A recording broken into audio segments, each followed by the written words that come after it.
क्या है सौर तूफानों का इतिहास? और क्या इनसे हम अपने कुछ संबंध स्थापित कर सकते हैं? इनमें क्या कोई पैटर्न दिखाई देता है? इसके साथ ही क्या हम एक मिनी आइस एज की तरफ बढ़ रहे हैं? क्या आने वाला समय अपेक्षाकृत ज़्यादा ठंडा होगा?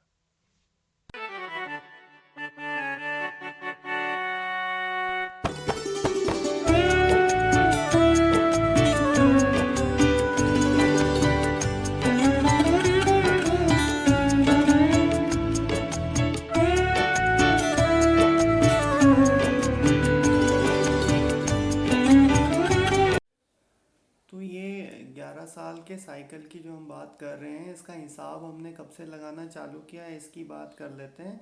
एंड एक और चीज़ है कि ये जो 11 साल की फ्रीक्वेंसी है सोलर साइकिल्स की, मैंने आपका को जैसे बताया, यही हमारे यहाँ स्क्रिप्चर्स में जो कुंभ की बात की गई है, कुंभ मेले की बात की गई है, और इस 11 साल की सोलर साइकिल पर दूसरे प्लैनेट्स का प्रभाव कैसे पड़ता है वो हमारे यहाँ कुंभ के कंसेप्ट में बहुत अच्छे से समझाया गया है। उस पर मैं एक अलग से वीडियो आपको, क्योंकि डिटेल टॉपिक है, मैं एक अलग से वीडियो आपको बताऊंगा।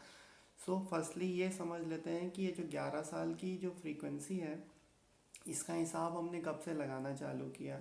तो solar cycles in modern times, हम मॉडर्न टाइम की बात करें तो सोलर साइकिल्स के बारे में सबसे पहले जो मॉडर्न लिटरेचर में हमें पता चलता है कि गैलीलियो के टाइम पे 16th सेंचुरी में ही पता चल गया था कि सोलर साइकिल्स होते हैं, सोलर में मैक्सिमम एंड मिनिमम आता है। फिर अगर हम हिस्टोरिकली देखें तो इन 17th सेंचुरी, अगर 1645 से आप 1720 तक की बात करें, तो 1720, आप ये 1720 वाली डेट आप याद रखिएगा, क्योंकि ये इंटर रिलेटेड है। मैं आपको आगे जब अपन बात करेंगे तो अपन यही 1720, 1820, 1920 एंड 2020 की भी अपन बात करेंगे, तो ये आपस में रिलेटेड है। तो सबसे पहले हम 1665 से 1720 तक हम एक बात करते हैं, तो उसको एक मॉन्डर मिनिमम के नाम से जानते हैं। मॉन्डर मिनिमम एक घटना हमने बोली सोलर साइकिल्स के बारे में। एंड इंग्लैंड में अगर आप लंदन म्यूज़ियम में देखें तो कई सारी पेंटिंग्स उस टाइम की बनाई हुई रखी हुई हैं, जब मॉन्डर मिनिमम था और ऐसा लग रहा था कि फिर से आइस एज आने वाली है। इसको एक मिनी आइस एज के नाम से भी जानते हैं।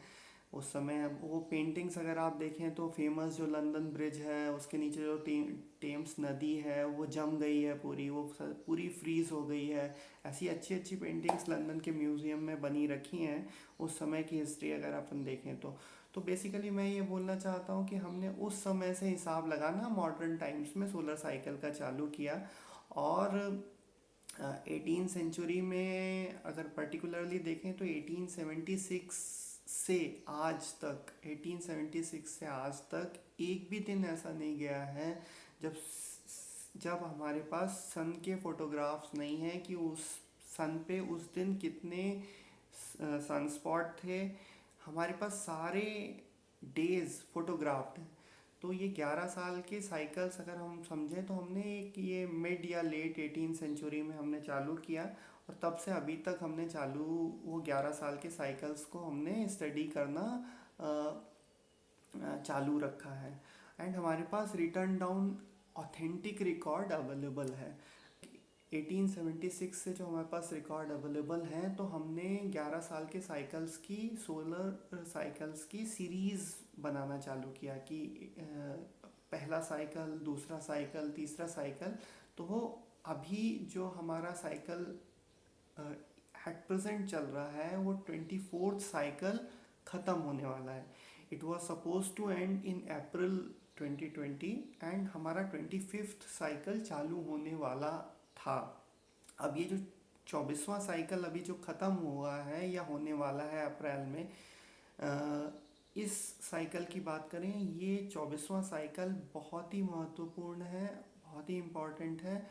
और ये 24वां साइकिल इतना पिक्यूलियर, इतना पर्टिकुलर है कि ये सबसे स्ट्रेंथ वाइज अगर देखें, पोटेंशियल वाइज देखें, तो इसमें solar activity as compare to other cycles बहुत कम रही है। ये सबसे कम स्ट्रेंथ वाला साइकिल 24th साइकिल जो अभी ख़त्म होने वाला है अप्रैल में, और 25th अभी जस्ट चालू होगा आज ही कल में या हो गया होगा।